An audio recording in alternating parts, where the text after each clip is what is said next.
네, 여러분 안녕하세요. 대한민국 최고의 방송 스픽스, 또 최고의 프로그램 역전의 용사들 시간이 돌아왔습니다.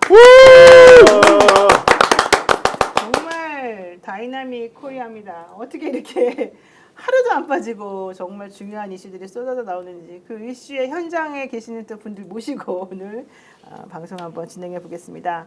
제가 너무 존경하는 우리 또 박지원 민주당 국회의원님 어서 오십시오. 네. 매일매일 젊어지시는데. 역전의 용사들이 아니라 역전의 신인들하고 구닥다리가 함께하니까 감사합니다.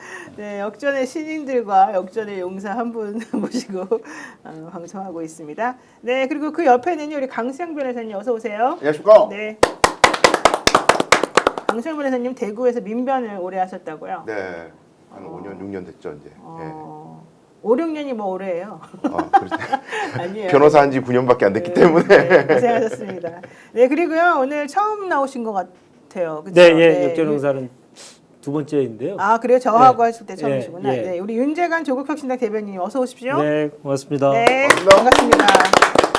어제 계속 읽은 책이 그 DJ 대통령과 관련된 최근에 나왔던 책인데 거기에 이제 박지원 의원님 옛날에 네. 활약상이 쭉 나오죠. 나오는 건데 오늘 뵙게 돼서 너무 큰 영광입니다.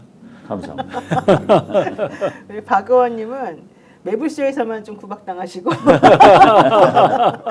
다른 곳에서는 아주 활약이 정말 대단하십니다. 근데 거기가 사실 제일 인기도 많으시고 또 파급력도 좋으니까 그렇죠. 그렇죠. 예. 저희도 그리고 한번 열심히 하겠습니다. 예. 최욱 씨가 그렇게 한 번씩 해줘야 또 나도 한번 당해주고 그렇죠, 맞습니다. 아 정말 순발력이 뛰어나고 진행을 참 잘하시더라고요. 잘하죠. 예. 근데 어쨌든 박지원 의원님께서 또 많이 맞춰주시니까 좋고요. 자, 우리 또 요즘에 아주 맹활약 중이십니다. 정말 매일매일 고소장 쓰면서 살고 있는 대한민국에 이런 남자가 있을까 생각이 들 정도예요. 우리 김한매 사법정의 바로세우기 시민행동 대표 어서 오십시오. 네, 지금은 내란 소개가 된 윤석열을 2020년 검찰총장실부터 정확하게 112번 고발한 사생 대표 김한매입니다. 아니 아까 우리 박지원 의원님께서 저가 이광재 의원님하고 닮았다고 해서 참 더 뜻깊은데요. 제가 정말 이렇게 존경하는 우리 박지원 의원님 뵙게 돼서 저도 큰 영광입니다. 네. 감사합니다. 감사합니다. 자, 오늘 역전의 용사들 그리고 역전의 시민들과 함께 방송 한번 해볼 건데요. 오늘은 뭐 말이 필요가 없는 주제가 있습니다. 지금 내란 속에 또 이 내란 공범들을 한꺼번에 그냥 다 재판하고 있는 지금 중앙지방법원의 지기현 부장판사에 대한 아주 엄청난 뭐라 그래야 되나요? 엄청난 사실? 네, 충격을 주는 사실이 오늘 법사위를 통해서 밝혀졌습니다. 이게 사실인지 아닌지 이제 일단 확인을 해봐야 되겠습니다만 우선 김용민 의원이 법사위에서 얘기한 것부터 들어보시면서 얘기 한번 나누겠습니다. 제가 제보를 하나 받았습니다. 지금 재판을 하고 있는 어떤 판사가 룸살롱에서 접대를 받았다라고 하는 매우 구체적인 제보를 받았습니다. 1인당 100에서 200만 원 정도의 비용이 나오는 룸살롱에서 여러 차례 술을 마셨고 단 한 번도 그 판사가 돈을 낸 적이 없다. 접대를 받았다라고 구체적인 제보를 받았습니다. 그 판사가 바로 내란 속의 윤석열을 재판하고 있는 지기현 부장판사인데 아주 구체적이고 신빙성 있는 제보, 사진까지 제보가 들어왔습니다. 네, 천대엽 대법관 표정이 매우 안 좋습니다. 혹시 저 장소에 계셨었죠? 네, 제가 저 법사위원이신데 위원이시니까. 김용민 법사위원이 우리 민주당 원내 수석 부대표인데 아주 논리가 좋고 이 전달력이 좋아서 투쟁력도 있고 한데 저렇게 구체적으로 얘기를 하더라고요. 네. 그러니까 천대엽 행정처장도 얼굴이 굳었지만은 저 정도의 충격적인 질문을 나왔으면은 대법원 공보판사가 무슨 얘기가 나왔어야 돼. 그렇죠. 지금 이 시간 네. 정도 되면. 그렇죠. 네. 이 사실이 아니다라고 해야 되는데 아직까지 안 나오는 거 보면은 감찰을 의뢰해서 조사를 하고 있지 않는가 저는 그렇게 봅니다. 그러니까 오늘 김용민 의원이 이제 직위원부장에 대한 여러 가지 얘기를 하면서 이렇게 되면은 어떻게 할 겁니까? 직무 배제시켜야 되는 거 아닙니까? 막 이런 얘기까지 했는데 처음 듣는 얘기고 그다음에 매우 이 지부장에겐 중요한 발언이기 때문에 우리가 좀 확실히 알아보고 조치를 취하겠다 이런 취지의 답변을 그렇죠. 하셨습니다. 뭐 그런데 그 법원 행정처장으로서는 그게 그렇게 말할 수밖에 교과서에 없겠어요. 써 있는 답변이죠. 그렇죠. 그 이상 뭐 사실 확인을 해야 되니까. 그렇죠. 그렇지만은 거듭 말씀드리지만은 최소한 해가 지기 전에 공보관의 어떤 발표가 있었다고 하면은 사실이 아닌가라고 생각할 수도 있는데 저는 사실인 것 아닌가 이렇게 느껴집니다. 아니 왜냐면 김용민 의원이 매우 확신적으로 네. 내가 그런 확실한 자료를 가지고 있다. 내가 이따가 줄 테니까 그걸 보시고 조치를 좀 취해라. 이렇게 명확히 이제 얘기를 했단 말이죠. 네, 어떻게 보십니까, 대변인님? 지금 굳이 그 복병을 만들 이유가 없죠, 민주당 입장에서는. 그렇죠. 예. 그래서 확실하지 않으면 사실은 당 내에서 우려가 좀 전달돼서 브레이크가 걸릴 수도 있는 사안인데 너무나 분명하고 명확하기 때문에 하지 않았나 싶고요. 지금 박 의원님께서 말씀하셨듯이 이런 내용에 대해서는 대응 속도를 보면 대충 이제 감이 느껴지는데 오늘 저도 논평을 언제쯤 낼까 좀 반응을 좀 보고 내는 게 좋지 않을까 싶어서 계속 기다렸는데 안 나오길래 저도 손 떼라 스스로 손 떼라 라고 이제 논평을 낸 바 있습니다. 그렇군요. 그러니까 이건 이렇게 봐야 될 것 같아요. 보통 변호사들이 재판할 때 전략 중에 하나가 증거 없는 척 하거든요. 증거를 갖고 있는데 증거를 안 까고 그냥 주장부터 먼저 하는 거예요. 그래서 상대방이 거짓으로 반박하게 만든 다음에 증거를 딱 내밀어서 완전히 박살내는 그런 전략을 많이 쓰는데 뭐 판사인데 그걸 얼마나 많이 받겠습니까 그런 거를. 근데 지금 사진이 있는데 지기현의 얼굴에 나온 사진 안 깠잖아요. 네. 안 까고 있는 상태에서 이렇게 던졌는데 여기서 예를 들어서 난 간 적 없다고 부인했다가 본인 얼굴이 떡하니 나오는 순간 그건 거의 뭐 사회적으로 죽는 거 아니겠습니까? 그렇죠. 그래서 지금 제가 생각할 건데는 온갖 휴민트를 동원해가지고 민주당이 갖고 있는 게 뭐야 도대체 이거를 캐고 있지 않을까 하는 생각을 합니다. 그 뭐 거기에 걸려들어서 낙마했던 공직 후보자들도 꽤 많죠. 부정했다가 사진이 나와버려가지고. 그러니까요. 그렇죠. 그러니까 저는 우리 지금 그 고소 전문가인 김한배 대표가 고발, 예. 고발 전문가인. 예. 제가 그 지금 사진 때문에 안 그래도 민주당 쪽에 전화를 곧바로 했습니다. 김영민 의원실에. 그래서 지금 그 비서관하고 통화를 해서 제가 내일 공수처에 고발장을 접수할 때 그 사진을 첨부하고 싶다라고 말씀을 드렸어요. 그 사진이 있어야 확실하게 이제 좀 고발장의 근거 자료들을 첨부하는 게 좋지 않습니까? 그래서 이제 요청을 드렸는데 이제 그걸 갖고 있는 의원실은 또 다른 곳이더라고요. 그래서 이제 거기에 제가 또 문의를 했는데 지금 이제 그 의원님 말씀이 갖고 계신 의원님이 전략적으로 이거를 지금 당장 공개를 하게 되면은 대법원과 그 사법부가 어떻게 나오는지에 대한 시간적 여유를 일단 준 다음에 그 다음에 그들이 우리 국민 눈높이에 맞지 않게 또 행동을 하게 된다 그러면 그제서야 이제 하겠다라는 좀 약간 나름대로의 계획이 계시더라고요. 그래서 제가 일단은 내일은 고발장만 먼저 접수하고 고발인 조사는 조금 나중에 하지 않습니까? 그때쯤에는 아마 사진이 공개가 될 것 같다고 하시더라고요. 그래서 그때 공수처에 제출하는 걸로 그렇게 협의를 했습니다. 일단. 그런데 흔히 법사위에서도 우리 국회의원들이 저런 것을 발표하는 것을 되게 폭로한다. 그 저도 폭로 전문가라는 닉네임을 참 받은 적이 워낙 있는데. 정보가 많으시니까.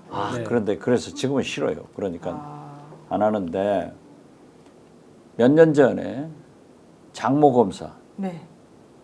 부산 검사들이 룸사롱에서 접대받았다고. 접대받은 것을 동영상으로 저한테 보내줬더라고요. 그리고 법무부 차관 네. 김학의. 김학의 전 차관. 전 차관 그 별장 성접대 의혹. 성접대 사진과 동영상을 경찰로부터 제가 받았어요. 그래가지고 박영선 의원 우리 박남매로 유명했잖아요. 네, 그때 활약이 대단하셨죠. 둘이 깠는데 국회의원들이 최소한 저런 접대 이성관계 같으면은 확실한 사진이 없으면 안 합니다. 그냥 말로 이렇다 하는 것을 믿을 수 없거든요. 그렇죠. 그래서 저는 우리 김영민 의원이 저도 거길 아는데 모 의원하고 같이 했다고 하는데 이러한 것은 저는 확실할 것이다. 거듭 말씀드리지만 법원에서 왜 아무 소리 안 해요? 그렇죠, 당장 지금까지. 나와야죠. 네네. 법원에 맞습니다. 예. 법관들의 명예가 걸린 일인데 이건 아니다 라고 하는데 지금 몇 시간째 아무 소식이 없는 거 보면은 법원에도 불똥이 나서 지금 난리가 났지 않는가 이렇게 생각합니다. 근데 흥미로운 게 지금 천대엽 행정처장이 이 얘기를 들었을 때 굉장히 좀 표정이 재미났었거든요. 근데 잘 아시겠지만 천대엽 대법관이 그 김학의 사건을 무혐의 처분했던 무혐의가 아니라 이제 결국 최종심에서 그 무죄 줬던 무죄. 대법원의 그 무죄 확정 판결의 장본인이거든요. 천대엽 대법관이.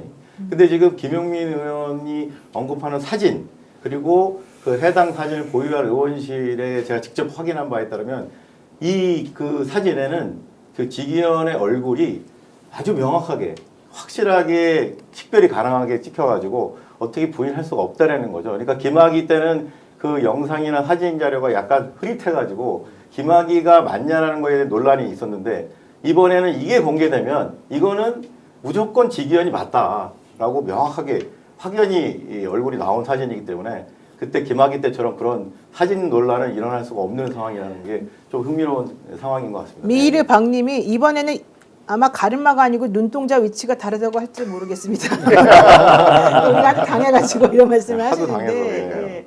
어쨌든 그럼에도 불구하고 당한 게 있기 때문에 이제 정말 확실한 것을 가지고 얘기를 하시지 않았을까 이런 추측을 조금 해봅니다. 그런데 실제 국민의힘의 주진 의원이 여기에 대해서 사실은 되게 반박하는 내용을 얘기를 이제 많이 하니까 김기표 의원이 룸사롱 사진까지 공개하겠다 이러면서 오늘 또 룸사롱 사진을 공개한 게 있거든요. 한번 이거부터 들어보고 또 얘기하겠습니다. 이게 제보자가 여기를 함께 같이 갔었다는 주장입니다. 같이 갔었고 사실 다른 사진들 지겸 부장이 거기 갔었다는 사진들은 저희가 이미 가지고 있어요. 그래서 저희가 판단하기에 굉장히 신빙성이 높은 제보구나 이렇게 판단을 해서 아까 오전에 그 정도로 해서 사법부에서 적절히 감찰하고 그러면 되지 않겠나 이렇게 생각을 했던 겁니다. 그런데 자꾸 이것을 그런 식으로 마치 민주당이 무리하게 하는 것처럼 그렇게 얘기하니까 어쩔 수 없이 우리가 보여드리는 거예요. 그리고 그러나 그것까지 뭐라고 안 하겠어요. 그런데 이게 같이 간 사람이 직무 관련자입니다. 근데 이제 사실 저 부분 관련해 가지고는 그 제보자가 또 뭐 직무 관련자인지에 대해서는 또 정확하지 않다 이런 나중에 또 정정하는 내용의 얘기가 나오기도 했습니다. 어쨌든 중요한 건 김기표 의원이 지금 공개한 저 사진 속에 장소가 또 특정돼서 막 이름이 지금 돌아다니고 있습니다. 뭐 강남역 분당선 신분당선 뭐 근처에 어디 있는 살롱 룸살롱이라고 막 얘기되니까 또 그 다음엔 그게 아니라고 갑자기 또 말이 나오기도 하고 좀 복잡한데요. 지금 이게 왜 문제가 되느냐? 뭐 사실 자연인이든 뭐 판사든 저녁에 퇴근하고 나서 술 먹으러 갈 수도 있겠죠. 그러나 문제는 저분이 지금 보여주고 있는 공직자로서 매우 의심스러운 여러 가지 상황들이 지금 얽혀있기 때문에 이게 그냥 단순히 사람들에게 접대받고 뭐 그냥 친구니까 놀랐겠지 이렇게는 넘어갈 수가 없는 부분이지 않습니까? 아니죠. 네. 공직자가 룸사롱 자체를 출입한 것도 잘못이죠. 그리고 그러한 것은 다 공직자윤리법에 저촉이 되잖아요. 그렇죠. 아무리 친구라고 하더라도 갈 곳이 있고 안 갈 곳이 있는 거예요. 더욱이 재판장이라고 하면 타의 모범이 돼야지. 그래서 저건 만약에 사실로 확인된다고 하면은 용서받지 못할 거예요. 그 제보 내용이 제보자가 하는 얘기가 한 번도 값을 안 냈다는 거예요. 네, 뭐 그렇죠. 100만 원, 200만 원씩 1인당 예, 하는 예. 곳인데. 그래서 몇 명 어울려서 갔기 때문에 하룻밤에 적어도 400~500만 원 깨졌을 것이다. 근데 지기현은 한 번도 낸 적이 없다. 그럼 이제 그 술값만큼은 청탁금지법이 이야기하는 이제 금품이 되는 거 아니겠어요? 근데 지금 우리 이제 법 얘기를 좀 하면 이 법관이요 직무 관련성 이런 거 다 따지지 말고 그냥 이유 여하를 불문하고 한 번에 100만 원 넘게 받으면은 청탁금지법 위반. 한 해에 총 300만 원 넘게 받으면 청탁금지법 위반. 그런데 제가 옛날 사례 재밌는 거 찾아보니까 21년도에 강주지방법원에 근무하시던 어떤 현직 부장판사가 자기 아내의 지인한테 법률 상담을 해준 거예요. 횡령으로 고소당한 어떤 아내의 지인 상담을 해주면서 진술서도 좀 고쳐주고 해가지고 한 1,000만 원 받았어요. 500만 원씩 2번. 근데 이게 이제 걸려가지고 청탁금지법으로 이제 기소가 됐는데 검찰이 징역 6개월 구형을 했고요. 1,000만 원 받은 걸 가지고. 근데 판결은 결국 이제 벌금 3천만 원에 추징 1,000만 원 나왔는데 그때 대법원에서 6개월 정직 때렸어요. 6개월 정직 때리고 1,000만 원 또 징계 부과금 매기고 이랬는데 우리 국가공무원법에 금고 이상형을 받으면은 당연 퇴직입니다. 판사직이 날아가는 거죠. 근데 그러면 자기 아내 지인 상담해주고 1,000만 원 수고비로 받은 현직 부장판사와 룸빵에 여러 번 가가지고 몇백만 원씩 쓴 판사가 게다가 직무 관련자인지 아닌지 모르겠지만 죄질로 따져보면 지규현이 훨씬 나쁘지 않습니까? 국민적 비난 가능성이 높잖아요. 이게 지금 네. 그 청탁금지법이 왜 생겼는지를 우리가 역사를 돌아보면 이게 소위 김영란법이라고 해서 김영란 대법관이 결국은 이 어떻게 보면 그 법을 가장 성안했던 그 시절에 대법관이셨는데 이런 행위, 즉 직무 관련성이 없다 하더라도 공직자는 직무와 상관없이 여부와 상관없이 무조건 100만 원 이상의 금품 등이라고 하는 거는 이 향응 이런 술 접대도 금품 등이 다 포섭이 되지 않습니까? 그래서 이게 바로 이러한 지기현 판사가 이런 행위를 했다면 이런 행위 때문에 생긴 게 김영란법이거든요. 그걸 정면으로 지금 위반한 건데 저는 거기에 단순히 금품 등을 받은 거가 이게 물론 그것도 굉장히 중대한 지금 국민들을 충격을 빠뜨리는 사실이지만 이 지기현 부장판사가 누굽니까? 지금 현재 대한민국 헌정사의 사법 역사의 가장 중대한 사건이 내란 속의 피고인 윤석열에 대한 재판을 하고 있는 바로 그 부장판사가 지금 이런 이 스캔들에 빠졌다라는 거죠. 근데 이 사건이 벌어진 게 작년 8월이라고 지금 나오고 있어요. 그렇다면 이건 소위 말하는 캐비넷 사건이거든요. 그래서 지금 이제서야 국민들이나 우리 모두가 정말 이제 왜 이런 식으로 지기현이 이 우리 형법에서 가장 무거운 범죄를 저지른 윤석열을 저렇게 어이없이 구속 취소했나? 도대체 왜 지기현은 뭐 때문에 저랬나라는 거에서 다들 얘기했던 게 캐비넷에 뭔가 단단한 게 들어있다라고 다들 그렇게 말을 했는데 이제야 그게 실질적인 내용이 나온 겁니다. 그래서 더 충격적인 상황이라는 거죠. 예. 네. 지금 말씀을 이어서 하면 지금이야 뭐 청탁금지법 위반 뭐 이런 얘기가 나오고 뭐 룸사롱 얘기가 나올 텐데 이게 앞으로 어떻게 전개될지는 아무도 예상할 수 없잖아요. 거기 가다 보면 뜻하지 않는 그 귀결점으로 갈 가능성도 매우 크고 지금 말씀하셨던 대로 지금 내란 속의 윤석열의 재판과 여러 가지 특혜를 줬던 것과 연관돼 있지 않을까, 거기까지 퍼지지 않을까라는 그런 생각이 들 수밖에 없죠. 네. 당연히 우리는 거기까지 정확하게 밝혀내는 게 이제 국민들에 대한 도리가 아닌가 싶고요. 이것도 저는 보면 일정 정도 습관이거든요.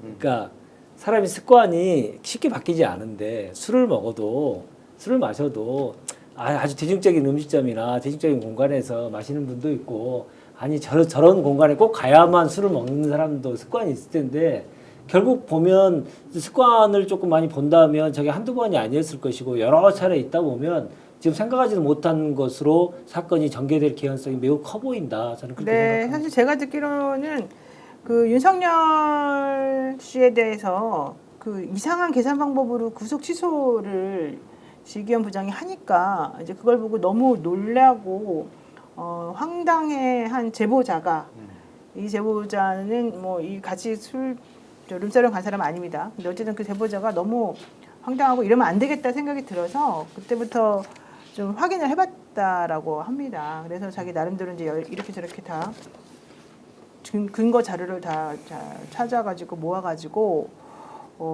좀 신빙성 있는 확인을 좀 했다. 이제 그런 얘기를 제가 이제 들었는데요. 그러다 보니까 노정면 의원이 얼굴이 명확하게 나와 있는 사진도 우리는 가지고 있다. 이거 정확하게 밝히지 않으면 안 된다. 이제 이런 얘기 좀 했어요. 한번 보겠습니다. 내란 재판을 맡고 있는 지규현 판사가 룸살롱 접대를 받아왔다는 충격적인 의혹입니다. 민주당이 확보한 제보 사진에는 지규현 판사의 얼굴이 선명합니다. 지규현 판사에게 묻겠습니다. 고급 룸살롱 드나들면서 젊은 여성들과 고급 양주를 즐기는 50대 판사는 정상입니까? 더불어민주당은 사법부가 주장할 경우 사진 공개를 포함한 추가 대응에 나설 수밖에 없다는 점을 분명히 첨예합니다. 그러니까 이게 참 뭐 어떻게 봐야지 될까요? 실제 그동안의 지기현 부장의 재판 진행이 되게 이상하지 않았습니까? 그래서 사실은 상당히 뭔가 있다, 의심스럽다 이런 부분이 있었었는데 이런 얘기까지 나오니까. 그러니까 근데 이제 이게 이 룸사롱 때문에 재판이 이상했다는 바로 인과관계는 없더라도 판사의 평소 행실이 이러하다면 다른 방식으로 뭔가 청탁이 있을 수도 있겠다라는 개연성이 생기는 거 그렇죠. 아닙니까? 그렇죠. 그리고 제 친구들, 뭐 후배들, 선배들, 가까운 제가 아는 판사들은 노래방 가는 것도 부담스러워해요. 혹시 누가 알아볼까봐. 그 자체를 부끄러워한다고요. 근데 이런 데를 강남에 룸사롱을 간 정도의 깡이 있다 그러면 이 정도 생각과 사고방식이라면 평소에 수도 없이 이런 곳을 드나들지 않았을까라는 제 추측이고 습관. 예, 그리고 제 법조인으로서는 그냥 희망 섞인 약간 기운데 다른 법관이 없기를 바랍니다. 그 사진에. 그러니까 자기 혼자 차라리 갔으면 다행이고 부회식을 거기서 했다든가 배석판사하고 같이 갔다든가 이런 비극적인 일은 없었으면 합니다. 진짜로. 저는 김용민 의원이 오늘 오전에 이거 폭로하실 때 그 판사가 지기현이라는 그 이름 석자가 나올 때 딱 드는 그 생각이 뭐였냐면 바로 판사 사찰이었습니다.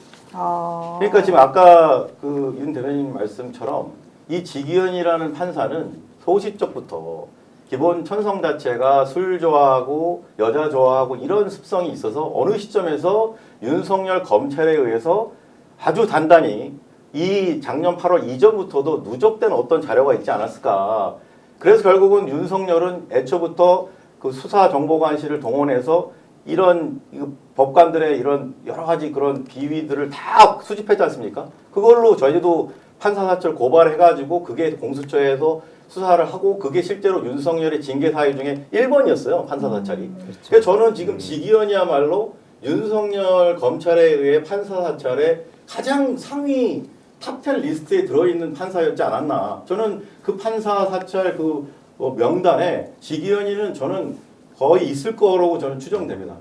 그렇기 때문에 이 모든 게 이렇게 자연스럽게 이어졌고 결국은 윤석열과 김건희가 어떤 공작에 의해서 지기현이를 그 자기 담당 판사로 어떻게 만들었는지 모르겠지만 결국은 정말 저런 판사 사찰에 의해서 지금까지 이런 식으로 대한민국 사법부가 국민 앞에 떳떳하지 못한 이런 공작에 해당하는 이런 윤석열을 대탈옥시키고 이런 행위들을 뒤에서 이렇게 더러운 공작들이 벌어지는 거에 이런 판사 사찰과 거기에 어쩔 수 없이 목덜미 잡힌 비위 판사들이 있구나라는 걸 다시 한번 이 사례가 아주 극명하게 잘 보여주고 있다고 저는 생각합니다. 네. 지금 아까 의원님 말씀하신 게 저는 생각이 나는데요. 사실 오늘 법사에서 그렇게 아주 정말 띵 때리는 정말 큰 일이 벌어졌지 않습니까? 그러면 일단 천대엽 법원 행정처장은 돌아가서 회의를 하겠죠. 그 법원 행정처 사람들하고 또 법관들하고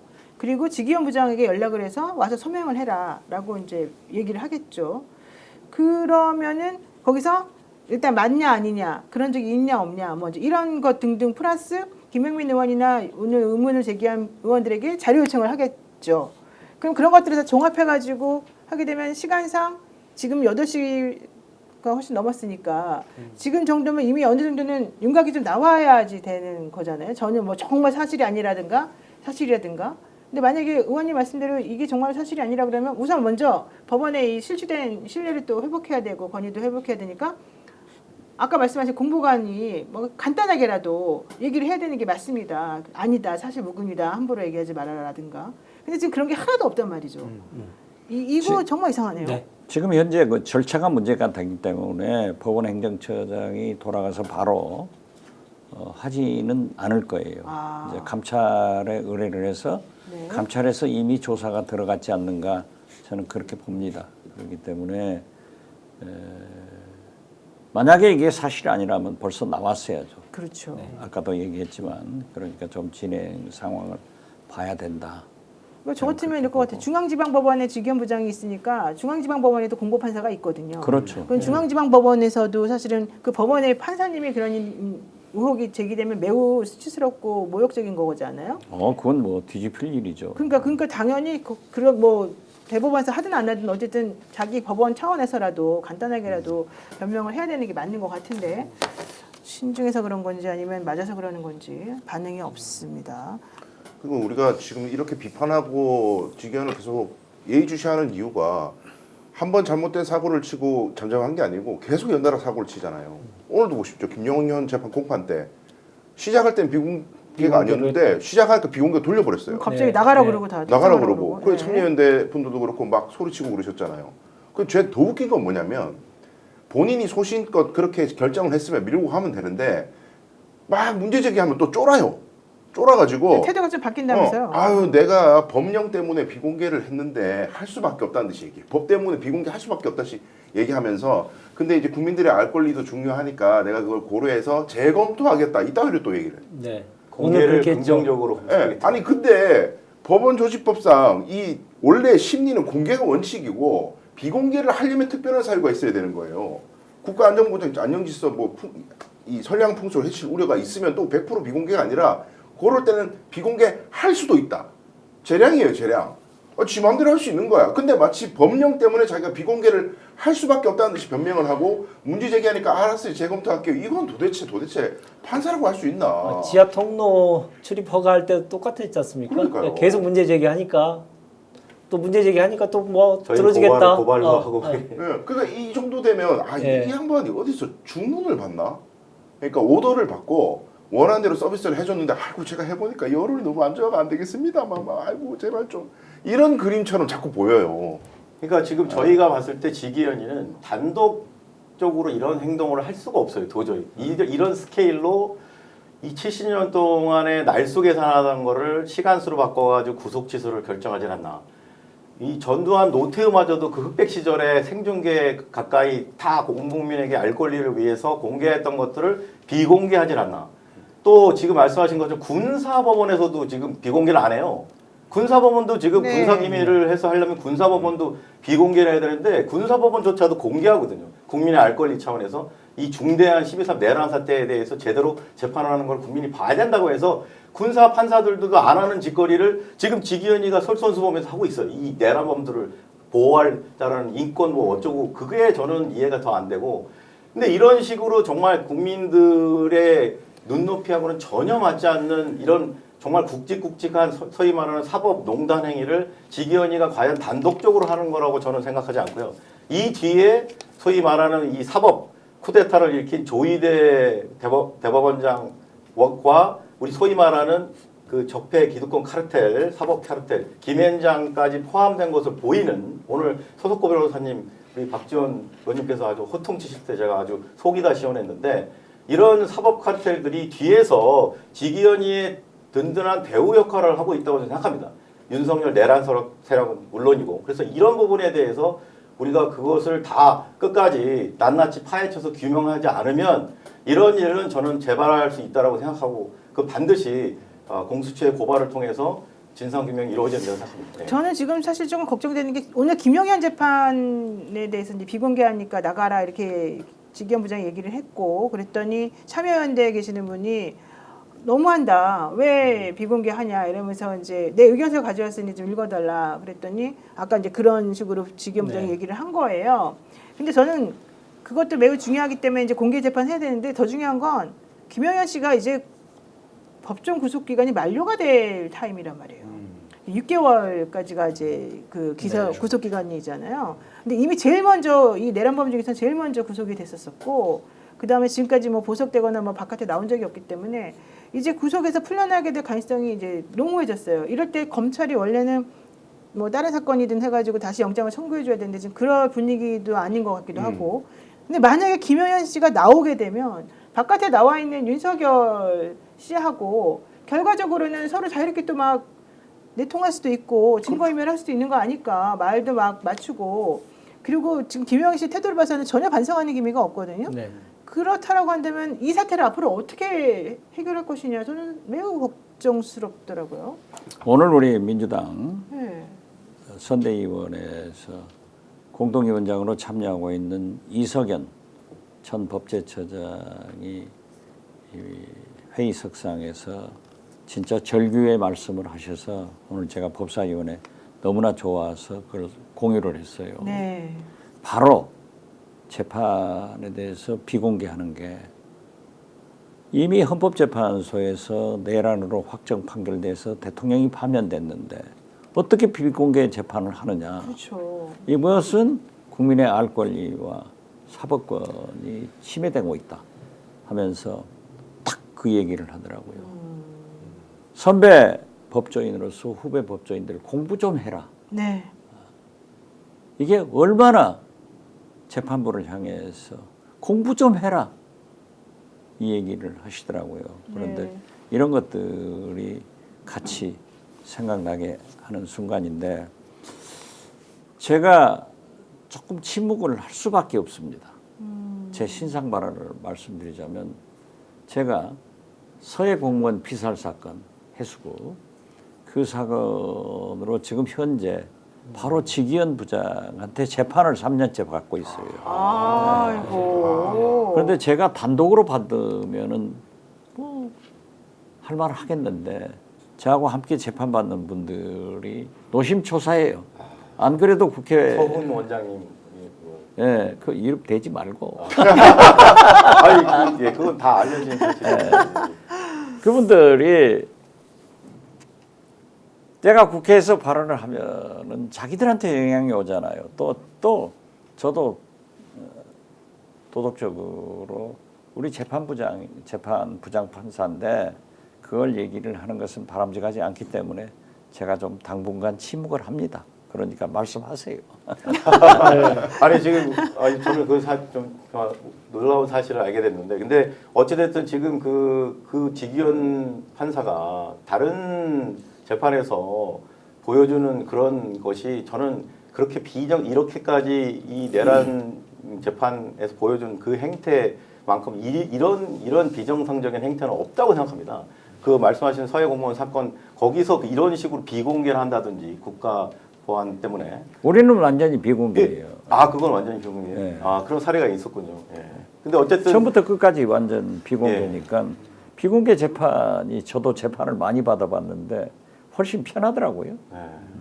근데 어쨌든 지금 이슈가 되는 거는 지금 내란 재판인데, 예, 그렇죠. 노영희 변호사님 말씀대로 지금 이 스타트부터 사실은 이 내란 수계가 구속 취소되는 바람에 전체적인 그 분위기 자체가 이 모든 그 내란에 대한 인식 자체가 재판이 그렇게 중대하고 큰 범죄 행위라는 생각보다는 이게 내란 수계가 풀려나기 시작하는 것부터 또 이렇게 김용현이 이렇게 비공개되면서부터 분위기 자체가 이거를 제대로 그 법적으로 심판하는 쪽으로 가는 게 아니라 계속 법 기술이 통용되고 이런 식의 비정상적인 상황을 계속 보여주다 보니까 국민들이 이제는 이 네. 재판 자체를 신뢰할 수가 없는 네, 상황에 맞습니다. 이르렀다는 거죠. 그 재판이 이렇게 지연되는 것은 검찰에서 말이죠. 몇백 명을 증인 신청을 한 거예요. 그렇기 때문에 검찰 증인 지금도 하고 있어요. 맞아요. 그래 그때 우리 보고 재판 지연시킨다고 막 네. 뭐라 그러고. 이미 내란숙 윤석열에 대해서는 12월까지 공판이 결정돼 있는 상태지 않습니까? 저희도 12월까지 선고하겠다고 그랬어요. 네. 그리고 자기가 인사이동 될 거니까 자기가 하고 가겠다. 그리고 천대엽 법원 행정처장이 법사위에서 답변하는 게 보면은 대법원 재판연구관을 보통 한 번씩 하는데 굉장히 우수한 판사에서 두 번 했어요. 두 번씩 했다. 그리고 자기도 같이 일해 보니까 아주 우수하다라고 하는데 우리 재판할 때도 보면은 잘 진행하더라고요. 네. 근데 지금 계속 대표님께서 얘기해 주신 내용 중에 내용의 핵심이 이제 소위 말하는 법 적용을 왜곡하는, 네. 그래서 뭐 실제 말로 법꾸라지 같은 법 적용을 하고 이상한 논리와 그 법 해석을 통해서 윤석열을 풀어주고 이런 행위를 한 것이 근본적인 이유가 뭐냐. 결국 법 왜곡을 해도 자기가 처벌받을 수 있는 직접적인 처벌 조항이 없다는 거. 그게 가장 큰 문제이고, 그리고 다음에 문제가 되더라도 나와서 변호사하고 먹고 사는데 아무 지장 없고 이러니 자기 마음대로 국민 위에 그리고 헌법 위에 군림하려고 하는 그러한 현상이 벌어지는 것이 아니냐라는 문제 제기가 많이 있었지 않습니까? 그래서 조국혁신당에서 엊그제 법 왜곡죄를 형법상의 신설하는 일명 지기현 판사 방지법을 발의를 했습니다. 그래서 이제 그동안 얘기가 많이 있었던 공소권의 현저한 남용이라든가 법 적용에 있어서 왜곡이 심각한 경우 그에 대한 직접적인 처벌을 할 수 있고 10년 이하의 징역 그리고 이후에 10년 이하의 자격 제한까지 둬서 사실은 저 변호사 하는 것도 상당히 어렵게 만들어서 정말 그 국민들 무서운 줄 알고 재판에 임하고 법 해석을 하는 그러한 이 전례를 만들어야겠다 생각이 들어서요. 그걸 네. 발의했다는 말씀 드리고요. 이번 건이 지금 내란과 관련돼서 내란 행위자들에 대해서 재판을 하는데 지금 조희대 재판관 대법원이 그 관할하고 있는 재판관에게 재판에 맡기는 게 사법부에 맡기는 게 맞냐라는 것 때문에 내란 특별재판부를 구성해야 된다라고 하는 주장들이 꽤 있지 않습니까? 맞습니다. 근데 그 주장이 받아들여지려면 국민들에게 많은 이제 공감대 형성이 돼야 되는데 이번 이 룸사롱 건이 거기에도 상당한 영향을 미칠 수 있을 것이다라는 생각이 들고 네. 앞으로도 계속 규칙을 주목해야 될 것 같습니다. 맞습니다. 톨리 하이볼님이 박지원 의원님 재판 받으신다고 하니까 서해 공무원이 도대체 정부 책임이 뭐가 있습니까? 억지 기소한 건데 왜 이렇게 오래 끄나요? 이런 얘기를 하셨네요. 검찰에서 네. 계속 증인을 수백 명을 신청해 그러니까요. 그걸 보니까 다 받아주고 있나요? 되게 다 받더라고요. 참네요. 알겠습니다. 자, 이틀 전에 조국혁신당에서 직위원 방지법이라고 불리우는 네. 그 법에 대해서 국회 기자회견한 게 있는데 한번 보겠습니다. 직위원 판사는 피고인 윤석열에 대해 구속 취소 결정을 했습니다. 불구속 상태로 재판을 받게 하는 것도 모자라 포토라인에 서지 않도록 하거나 피고인석을 벗어나 앉게 하는 등 내란 수괴에게 전례 없는 편의를 제공하고 있습니다.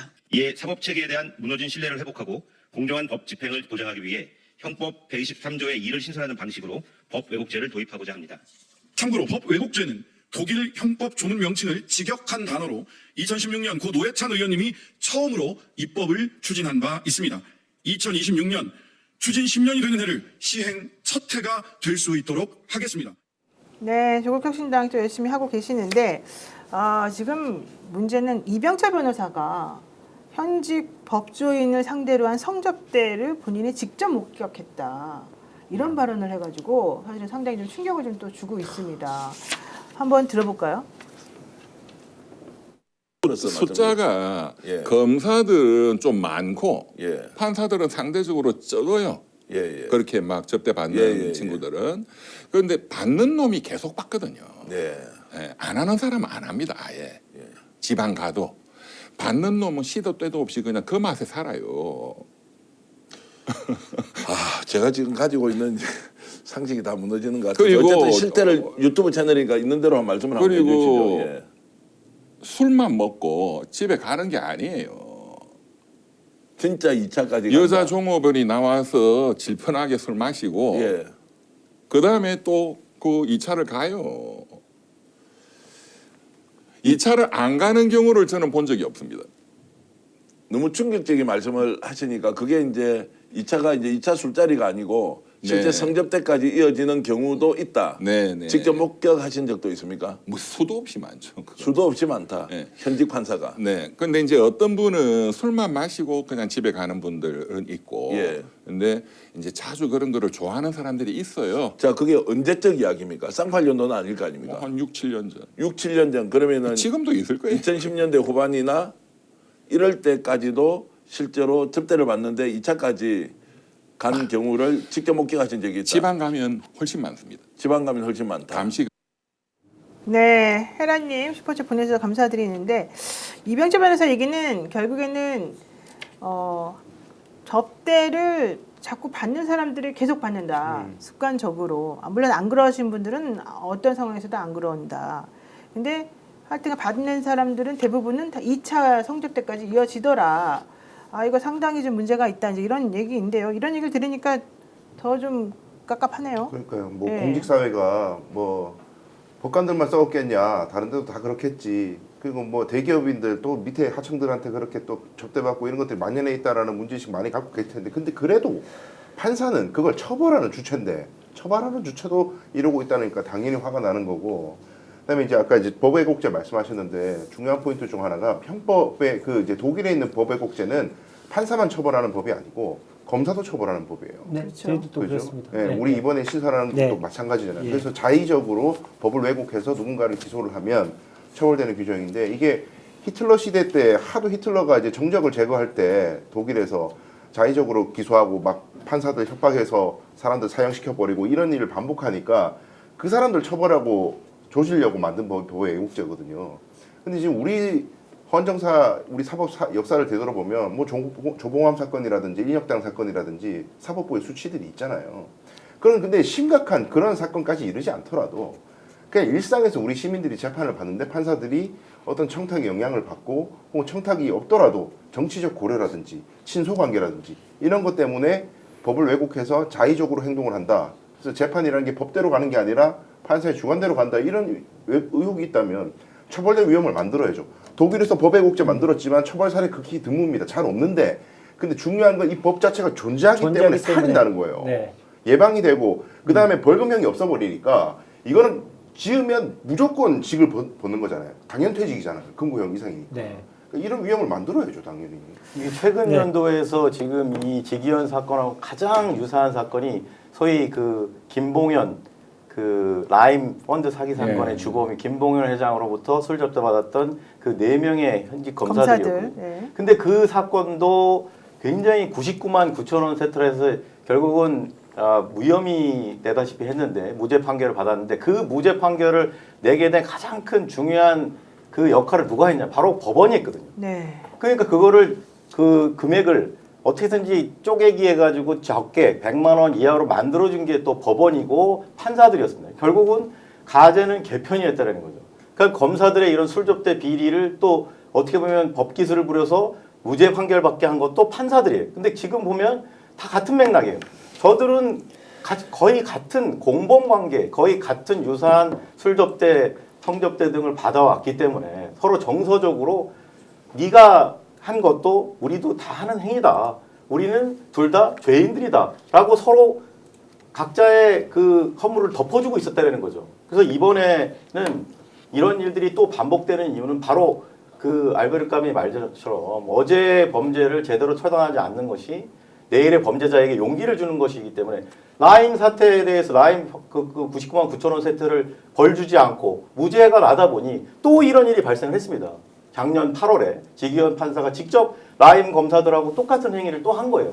그 알베르 까미 말처럼 어제 범죄를 제대로 처벌하지 않았기 때문에 이런 일이 발생했기 때문에 이번 차제에 이거 뿌리 뽑는 차원에서도 반드시 이번에는 이런 식의 그 어물쩍 넘어간 일은 없어야 된다고 생각하고요. 그래서 저희가 내일 공수처에 또 이 사건을 고발을 합니다. 그래서 네. 국민들께서 많은 관심 가져주시고 제가 여담이지만 이번에는 저희가 그 뇌물하고 청탁금지법 무조건 들어가고 그래도 판사의 품격이 있을 거라고 예상하고 그 라임 검사 때는 저희가 성매매 특별법 위반도 넣었습니다. 하지만 내일은 지기현 판사에 대해서는 일단 뺐습니다. 또 어찌됐든 마지막 기대입니다. 정말 이 사건에 대해서 공수처가 자금을 하지 말고 철저히 국민과 역사 앞에서 제대로 수사해서 이런 일이 다시 재발되지 않도록 해 주셨으면 결국 좋겠습니다. 중요한 게 서울대 뭐 조희대 대법원장, 뭐 윤석열 대통령, 윤석열 씨 지난 전 대통령,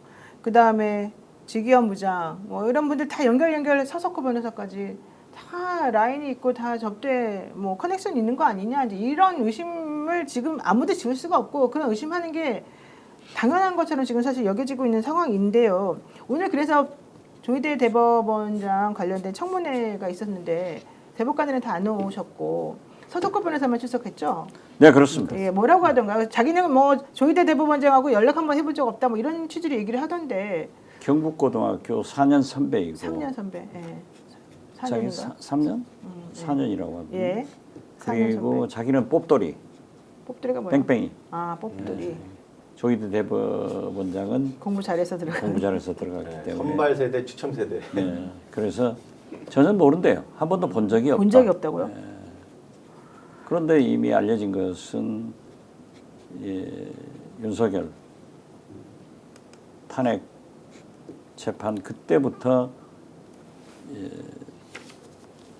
김앤장 네. 법조 카르텔들이 움직였다 하는 것을 계속 우리가 문제 제기를 했지만은 못 잡았죠. 네. 그런데 서석호 변호사가 이제 간두었더라고요. 제가 단도직입적으로 언제 들어가냐, 언제 다시 가냐, 뭐 오물오물해요. 다시 내가 들어갈 앞으로도 수 있죠. 3년간 법사위원을 더 하는데 그때 만약 들어가냐? 지난번에도 우리가 사법부 개혁할 때 김현장이 문제가 됐었는데 이번은 가만두지 않겠다. 그런 식으로 얘기를 해놨죠. 네. 아마 김현장에서도 좀 긴장할 거예요. 이제 안 할 수가 없잖아요. 검찰, 사법부, 법조 3년들을 다 한번 봐야 돼요. 네. 지금 조희대 대선 개입 의혹 국정원하고 연결돼 있다 뭐 이런 얘기까지 지금 사실은 나오고 있는 상황이고요. 그리고 서석호 변호사하고 조희대 대법원장 간의 관계가 이상하다고 얘기를 지금 하는 상황인데 여기에 김현장 출신의 또 김남호 변호사라고 옛날에 추미애 의원 아들 수사 지휘했던 사람이 있거든요. 이 사람이 또 지금 국정원에 가 있거든요.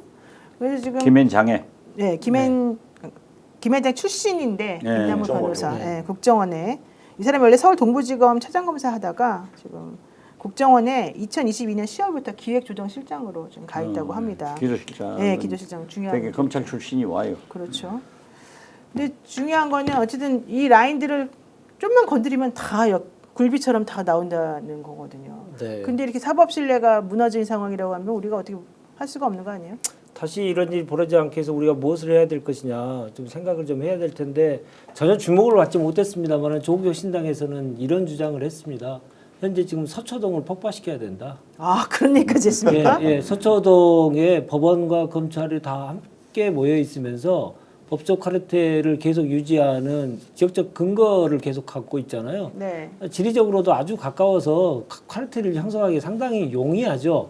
그리고 거기에 뭐 누가 붙여졌는지 모르겠는데 누구도 용인할 수 없는 대자를 다 붙어가지고 국민이 군림하려고 하는 그러한 모습이 보이는데 그런 공간을 먼저 없애야 된다. 그리고 지방에 분산 배치하는 게 맞다.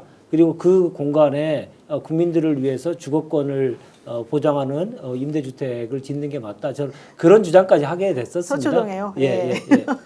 아니, 저는 그것도 중요한데 저는 새 정부가 들어서면 제발 대통령실에 김현장 출신 좀 많이 뽑지 않았으면 좋겠습니다.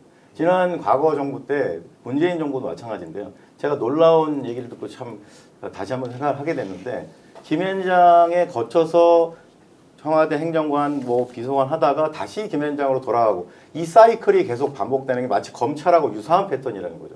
검찰 출신이 대통령실에 많이 모이는 거에 패단이 있는 것처럼 김현장 출신들이 또 대통령실에 스텝으로 많이 들어가가지고 결국은 한 몸이 되는. 그래서 저는 새 정부가 들어서면 그런 차원에서 이런 법적 카르텔, 기득권 카르텔이 어차피 이재명이 대통령 되는 걸 이렇게 극렬히 싫어했고 이 조이대를 통해서 사법 쿠데타를 시행한 것으로 보이는데 그렇다면 이번 차제에 이런 김현장 출신이라는 거를 일부러 차별하고 배제한다기보다는 과거의 그런 어떤 패단을 고리를 끊는 차원에서라도 네. 새 정부에서는 김현장 출신에 대한 대통령실 채용이나 기타 주요 정부 기관에서의 어떤 그런 채용에 대해서 매우 신중해야 된다라고 저는 생각합니다. 네, 정말 다 맞는 말씀이고요. 여러분들 지금 2만 분 넘게 지금 보고 계시는데요. 네, 구독, 좋아요 좀 눌러주시면 감사하겠습니다. 자, 이번에는요, 이재명 대표 얘기 좀 한번 해보겠습니다. 이재명 후보 TK여서 이제 PK를 지금 돌면서 유세를 하고 계시는데, 요즘에 인기가 엄청나다고, 그리고 오히려 김문수 후보보다도 이 TK, PK에서 더 지지 세력이 더 높아졌다는 얘기가 있더라고요. 어떻습니까? 뭐 대구에서도 열광이었는데 그랬군요. 부산에서 그거보다 덜할 리가 있겠습니까? 네. 당연히 예견된 것이었고 경남 지역 돌고 나면 아마 이제 더 올라갈 겁니다, 지지율이. 근데 오늘 제가 보니까 김문수가 대형 사고를 떠셨어요. 우리도 모두가 예견했잖아요. 김문수 이 사람은 풀어놓고 말하기 시작하면 분명히 대형 사고 난다. 자, 어떤 사고를 쳤습니까? 자, 밀양에 가가지고 밀양에서 초, 중, 고 나온 학생은 전부 특례 입학 의대로 진학할 수 있도록 해줘야 된다. 그러면서 아니 취지는 알겠어요. 자, 지방을 살려야 되니까 지방에 초중고 나온 학생들이 지방에서 학교를 다녀도 좋은 대학교 나올 수 있는 기회를 줘야 된다는 얘기는 네. 알겠는데 네. 말을 세련되게 잘해야죠. 이거를 진짜 어떻게까지 얘기했냐면 그래서 좋은 대학 가려면은 밀양으로 다 내려와야 됩니다. 밀양으로 다 전학 오게 해야 됩니다. 이런 전국에 지금 기초자치단체가 200개가 넘어요. 200군데 다 어떻게 의대 보낼 거야. 퇴도 안 해. 이게 뭔가 지금 이 메시지가 왜 이렇게 엉망진창인지 제가 들어보니까 그 선거 캠페인 메시지 정말 중요하잖아요. 근데 지금 윤재욱 의원이 총괄 선대위원장이고 사무총장이 박대출 의원인데 둘이 박터지게 싸운다는 거예요. 아, 왜 싸운대요? 막 메시지부터 선거 동선부터 해가지고 다 싸우고 힘겨루기 하니까 밑에 실무진들이 죽으려고 그러는데 지시가 다른 게 내려오는데 동시에 이행을 할 수가 없게. 그래가지고 김문수가 대구 갔을 때에도 대구 도착하고 얼마 안 있어가지고 동선이 확정됐다는 거예요. 이게 지금 완전 캠프가 뽀개지기 직전이랍니다. 엉망진창이에요. 그런데다가 지금 김문수 후보 캠프는 정강훈파와 신천지파가 지금 엄청나게 싸우고 있고 또 내부적으로도 김문수 후보를 지지했던 사람들은 뭐 조금 있지만 아닌 사람들하고 지금 또 막 엄청 싸우느라고 정신이 없다고 지금 그러더라고요. 근데 지금 신혜한수 유튜버가 국힘 이재명을 공격하라고 자기네들한테 시켰다. 국힘에서 이런 얘기까지 지금 했어요. 이런 상황에서 지금 이재명 후보 너무 일을 잘하고 너무 유세를 잘하고 있는 거 아닌가 생각이 드는데 일단 한번 이 신혜식 씨의 싱크를 한번 들어보겠습니다. 동등한 위치에서 서로 경쟁하면서 도울 게 있으면 동등한 위치에서 도와야 되는데 이게 아니라 물밑에서 야 이재명 공격해 이재명 공격해 이재명하고 싸워 이런 자료 있어. 제가 거짓말하는 게 아니에요. 이거 까면 개망신 당해요. 책임도 못 지면서 말이지. 물론 해야 될 일이죠. 이재명을 공격하는 거. 근데 그건 자기네들이 해나가면서 저 아이디어 좋네 우리도 함께 해야 되겠네 뭐 이렇게 되는 거 아닙니까? 그러니까 우리한테 험한 일 시키지 말고 니네가 하지 왜 나한테 시키냐 이런 건가요? 무슨 말입니까? 어떻게 됐든 제가 볼 때는 네. 김문수 후보가 조금은 올라갈 거예요. 지지도가. 지지율이? 당분간. 그리고 이재명 후보가 앞서가는 것은 사실이지만은 저는 51대 49 개임이 되지 않느냐. 박빙이 될 거예요. 아, 박빙까지 보십니까? 네, 그럼요. 진영 싸움이 되니까 하는데 그렇지만은 2번 찍으면은 윤석열이 집권하는 거예요. 재집권하고. 그렇죠. 전광훈이 상황이 되는 거예요. 네. 그래서 어떤 경우에도 이 김문수, 윤석열, 전광훈 공동 정권은 탄생시키지 않는 게 우리 국민이 할 일 아닌가 저는 그렇게 봅니다. 네, 저도 지금 그 박지원 의원님 말씀 정말 적극 동감하고요. 일단 지금 김문수의 가장 큰 문제점은 본인이 본인의 일관된 메시지를 국민에게 전달을 못하고 있는 것이 가장 큰 문제점이라고 봅니다. 예컨대 지금 분명히 내란으로 고통당하는 국민들에게 사과한다고 말을 했어요. 근데 그 다음날 윤석열의 탈당 문제를 정확한 입장을 밝히라고 하니까 어떻게 얘기했습니까? 본인이 알아서 할 문제고 우리가 어떻게 할 수가 없는 문제다라고 또 이 윤석열 출당 문제에 대해서는 또 명확한 태도를 취하지 않는 모호한 입장을 취했어요. 그러니까 그게 상충되는 겁니다. 본인이 내란 그렇더라도 전국적으로는 윤석열은 탈당합니다. 선거 기간 동안에. 네. 그러기 때문에 우리가 단견으로 볼 게 아니라 하나하나 보면은 다 한덕수 제가 4월 8일 날 대권 가도록 한다. 그리고 1등 할 것이다. 결국 한덕수 전 총리가 단일화, 관세협정, 개헌 이 세 가지를 들고 나오지만은 안 된다. 김문수가 이겼잖아요. 지금 현재 가장 노력하는 게 이준석 후보와 단일화를 하려고 하지만은 만약 이준석 후보가 단일화하면은 이준석 미래 없어요. 그렇죠. 그래도 저는 이준석 후보하고 방송도 많이 하고 좀 얘기를 많이 해본 사람인데 진짜 새로운 정치를 해라. 그래서 미래로 가라. 타협하여서 단일화해서 그럼 너 미래 없다. 그래서 저는 이번에 선거는 이준석이 5에서 10%를 받느냐.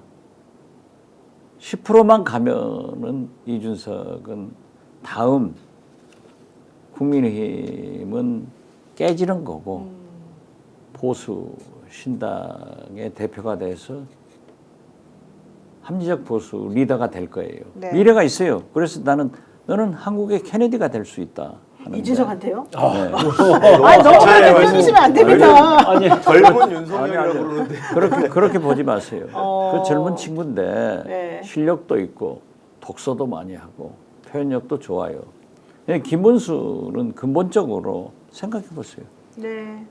서영교 때문에 자기가 후보됐다. 그렇죠, 사실은. 안 일어났다가 그냥 후보돼 버렸어. 앉아 있었다. 꽃꽃 문수라고 자랑하고 그러면 다녔죠. 앉아 있어야지. 그러니까 이게 별거 아니란 말이에요. 그냥 자기가 국무회의 안 가서 그냥 앉아 있었던 거야. 자, 데이비드 MKP님이 윤석열 계엄에 대해서 사과를 하냐는 말이에요. 그게 진정성이 없다고요. 그렇죠. 그거 보세요.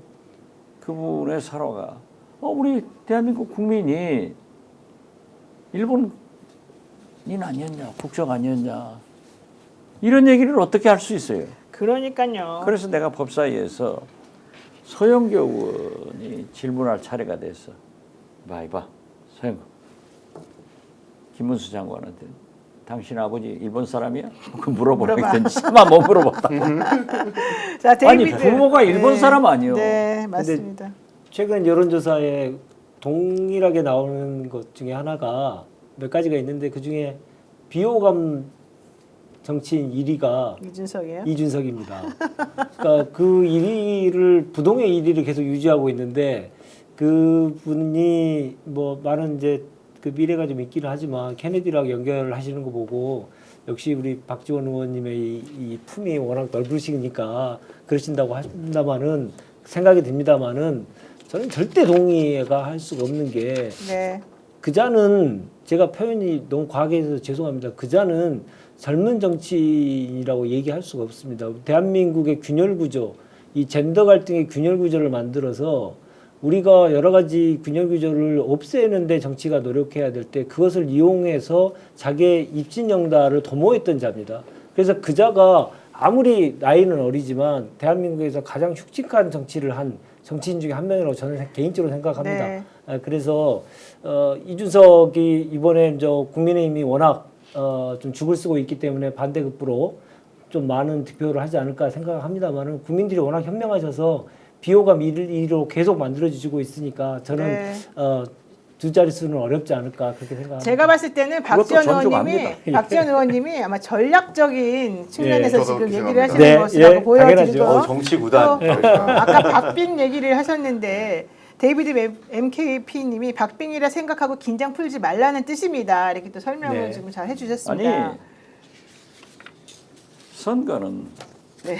여기까지 마시지 또 얘기하실 골프하고 거예요? 많은 게 있어요. 네, 네. 골프나 선거는 고개 쳐들면 진다. 그렇죠, 맞습니다. 골프도 장갑 벗어봐야 몇 타 친 걸 알고 선거도 뚜껑 열어봐야 돼요. 마지막까지 열심히 해라. 실수하지 않고 네. 열심히 하는 거예요. 맞습니다. 그렇기 때문에 최선을 다해야지 방심하면은 또 실수하면은 민심은 하루아침에 날아갑니다. 그래서 조심하자는 거예요. 그렇습니다. 네. 정말 네. 조심하자는 얘기시고요. 그래서 사실은 박빙 얘기도 하셨지만은 그럼에도 불구하고 지금 이재명 후보에 대한 지지 선언도 많이 이어지고 있고 보수가 또 많이 좀 움직이고 있다라는 지표는 나오는 것 같습니다. 여론조사 꽃에서도요. 이재명 후보 3자 대결에서 이미 과반을 넘어서는 50% 넘는다는 이 여론조사 결과를 지금 발표하기도 했습니다. 그리고 AI한테 물어보니까 여론조사에서 1위는 모두 당선됩니다. 이런 또 대답을 했다고 하고 그래서 밭을 열심히 갈아야 되고 노력은 해야 되지만 또 지금 나오는 성과에 대해서도 좀 어느 정도는 좋게서도 생각을 해도 되지 않을까? 예. 지난 3년간 예. 윤석열 치하에서 이재명 대표는 한 번도 차기 대선 후보 여론조사에서 1등을 놓쳐본 적이 없어요. 한때는 오차 범위 내에서 왔다 갔다 했지만 지금은 거의 2배, 3배 높잖아요. 네. 그리고 이제 김문수 후보가 국민의힘 후보로 확정되니까 그쪽 집토끼들도 모이고 있어요. 그렇죠. 결집을 하겠죠. 네, 결집해요. 그리고 이념 정쟁이니까. 지금 보면은 변하지 않는 그 여론조사가 있더라고요. 어디든지 대개 보면은 이 판국에도 정권 교체를 해야 된다가 55%, 정권 유지를 해야 된다가 35%가 나와요. 네. 그러니까 이재명 후보가 마의 30%를 넘어서 40% 지금 50%가 과반이 넘으니까 상당히 낙관을 하지만은 지금부터는 김문수가 올라올 차례예요. 아, 그렇구나. 그렇기 때문에 두고 봐야 되는데 네. 최종적인 것은 저도 이 중도 측이 이재명 후보의 우클릭으로 인해서 55가 넘어가고 60%까지도 갈 수 있다. 그런 얘기 하죠. 예, 그리고 이제 김문수도 35% 내외를 할 건데 거기에 5% 10%가 이준석이 가져가 준다. 저는 그렇게 보는 거죠. 네, 맞습니다. 자, 오늘 또 우리 정말 고개 쳐들지 말고 열심히 밭 갈고 끊임없이 이 실용주의와 이 지금 중도 보수를 향한 이 구애를 하고 있는 이재명 후보에 관련된 긴장의 끈을 놓지 말자, 이런 얘기를 하시는 것으로 저희가 이제 이해를 하겠습니다. 네, 네. 네. 자, 조국혁신당 대변인님 그 마지막으로 한마디 하시죠. 오늘 그 얘기만 말씀드리겠습니다. 네. 오늘 원래 시간이 됐으면 그 얘기까지가 나오는 줄로 알았는데요. 오늘 그 이재명 후보께서 해수부 부산 이전 그리고 네. HMM 부산 이전에 대해서 얘기했는데 뭐 해수부는 그럴 수 있지만 HMM은 상장된 회사이니까 왜 어떻게 그 대통령 후보지만 어떻게 그런 말을 함부로 할 수 있냐, 이런 혹자들은 그런 얘기를 하더라고요. 근데 말씀드립니다. 그 회사의 지분 구조가 산업은행과 그 공공기관이 67% 가지고 있습니다. 이런 기관에 나라의 국가대계를 위해서 이전하는 것은 대통령 후보로서 얼마든지 던질 수 있는 내용이다. 지분이 뭐 10%도 안 되는 지분을 가지고 그렇게 한 것이 아니다. 이 얘기를 드리고 싶습니다. 네, 사실 저희가 신고 준비했는데 그냥 아까 화면으로 좀 대체했습니다. 저도 마무리하면서 하나만 말씀드리고 네네. 마무리하겠습니다. 지금 신혜식, 신혜한수 아까 전에 그 이야기하신 거 무슨 의도인지 조금 짚을 부분이 있는 것이 지금 김문수를 협박하고 있어요. 이런 식으로 고발 사주했다. 너희들이 우리 더러운 정치 깡패 용팔이 취급하는 거 아니냐. 왜 더러운 거 우리한테만 시키고 너희들은 고매한 척해. 이런 거 자꾸 내세우고 그저께는 뭐 김문수가 정강훈을 위해서 눈물 지질 흘리는 거 막 오픈하고 그랬어요. 너 이렇게 정강훈을 위해서 눈물 흘리고 하던 사람이 왜 우리 안 챙겨? 지금 이건 전부 다 그 당에 있는 지분 우리한테 내놓으라고 요구하고 있는 거고 너 말 안 들으면 우리 계속 터뜨릴 거라고 협박하고 있는 거고. 네. 그런데 김문수는 자기 편 드는 사람만 자꾸 앉혀요. 김용태 자기 후보 교체 반대했다고 비대위원장 세워버리고 아까 전에 얘기 나온 그 사무총장 박대출도 후보 교체 반대했다고 사무총장 앉아버리고 이 윤석열 하는 짓거리랑 똑같이 마피아 정치하고 있어요. 내 편 들고 나 이익되는 사람들 요직에 앉혀줄게. 그런 식으로 해서 밥그릇 싸움 하다 보면 이 캠프 분명히 깨지고 박살난다. 저는 오히려 선거판 지속될수록 자멸한다고 생각합니다. 네, 령덕님께서 이번에는요 최다 득표 최대 표 차이로 결판 날 겁니다. 걱정하지 마십시오. 경상도에서 30% 넘어가는 기적이 일어날 것입니다. 이렇게 얘기해 주셨는데 다들 그렇게 되기를 지금 기대하고 있습니다. 예, 네, 저도 그만하세요. 그러니까 마지막으로 몇 분만에 네, 짧게. 하겠습니다. 네. 예. 희대 그 룸사롱 접대 판사 지기현은 네. 정말 내란숙의 윤석열 재판뿐만 아니라 모든 재판을 할 자격이 없다라고 생각합니다. 예, 이런 판사라고 부르고 싶지도 않은 지기현은 수사의 대상이고요. 내일 저희가 공수처에 고발합니다. 네. 공수처에서 철저히 수사해서 반드시 국민들 앞에서 진상을 꼭 밝혀주시기를 강력히 촉구합니다. 네, 좋습니다. 저도 한마디. 네. 이재명 화이팅. 네, 매야님께서 정치계의 셋은 박지원 의원님 꼭 건강하십시오. 주권자로서 명령입니다. 이렇게 얘기하셨고요. 네, 박지원 TV 구독 좋아요 눌러주시기 바랍니다. 그리고 후원 계좌도 있습니다. 농협이고요. 301-053-5-1002-9하나 다시 농협 301-0535-1002-9하나 국회의원 박지원 후원의 계좌입니다. 이번에 이재명 대표 목포에서 선거운동 하실 때 옆에서 엄청나게 재밌게 또 해남에서 내일 이재명 대표가 전남에 전남 오니까 가시죠. 저는 지금 방송 끝나면 가셔야 되는 거예요. 11시 차로 내려가고요. 아유, 정말 건강 진짜 챙기셔야 되겠습니다. 네. 여러분들 오늘 방송 봐주셔서 감사드리고요. 인터넷 비교원 한번 소개해드리겠습니다. 최대 128만 원입니다. 놓치지 마십시오. 인터넷 TV 신규 값이 48만 원, 휴대폰 구입 시 최대 50만 원, 정수기 렌탈 시 최대 30만 원, 최대 128만 원의 혜택을 드립니다. 인터넷 가입과 동시에 알뜰폰 또는 휴대폰 새로 장만 없이 현재 쓰고 있는 휴대폰의 통신사만 변경해도 최대 30만 원의 혜택을 드립니다. 인터넷 성능 다 비슷비슷하니까 혜택을 잘 보셔야 된다고 합니다. 비교원은 23년 동안 60만 명의 누적 가입자 그리고 983억 원의 누적 현금 사은품 지급이 있었습니다. 그럼에도 불구하고 개인정보 보안도 철저해서 한 건의 보안 사고도 없습니다. 8억 이상의 보증보험을 가입해서 한 분도 억울한 일이 없도록 준비된 인터넷 비교원, 인터넷, 휴대폰, 정수기 비교는 비교원에서 해주시기 바랍니다. 자세한 내용은요 1670-2571 1670-2571를 통해서 상담 받으시거나 네이버에 인터넷 비교원을 검색하시고 상담 신청하시면 되겠습니다. 네, 오늘 직위원 부장판사에 대한 얘기가 있었는데요. 좀 전에 어떤 분이 지금 한겨레 빼고는요 다 직위원 부장에 대한 기사가 내려가고 있네요. 이런 얘기 좀 해주셨어요.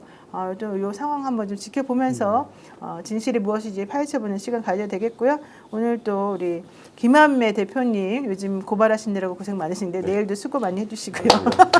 네. 자, 여러분들 오늘 또 저녁 마무리 잘하시고요. 저희는 또 내일 뵙겠습니다. 고맙습니다. 고맙습니다. 오늘 방송 어떠셨습니까? 마음에 들었다면 구독, 좋아요로 스픽스를 응원해 주십시오. 여러분들의 구독, 좋아요는 가장 큰 힘이 됩니다. 스픽스 구독, 좋아요.